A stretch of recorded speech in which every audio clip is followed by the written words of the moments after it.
to highlight an article. It's in City Journal online. It talks about incarcerations and the efficacy of prison for crimes that occur in our society. We all are sinners, and one of the most profound challenges that I think we face as a society, and this is the belief that we are sinners, we are fallen, and we are not inherently good. And there is a part of our society that believes that people are good and they progress and get better over time. And that's just not true. And it says, but as Thomas Sowell observed, criminal justice is the only field where the first question often asked is what benefits the criminal rather than what protects the law-abiding public. Why? Wilson blamed the causal fallacy, the belief that no problem is adequately addressed unless its causes are eliminated. Embracing this fallacy turns policy on its head. A discussion that should focus on what best serves the community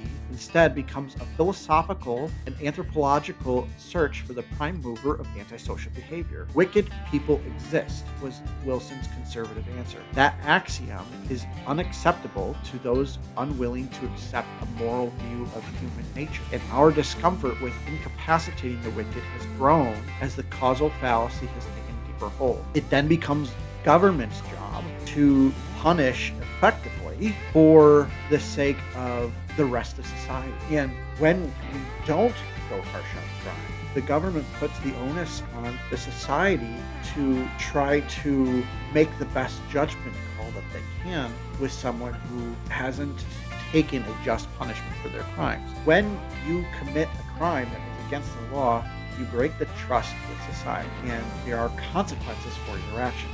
And on a one-on-one basis with someone, as Christians, we are responsible to love them and to try to have some of God's mercy on them. But it does require honesty. If someone got out of prison yesterday, and on top of that, the government went very soft on their sentencing, I'm going to be much less willing to give them a long leash on behavior. However, if they serve 40 years and they have been out of prison for 10 and have made something for themselves, it becomes a lot easier to give them more leeway. And so the government should be in a position to treat crime appropriately to the point that it actually does instill a certain level of fear for retribution if a crime is committed.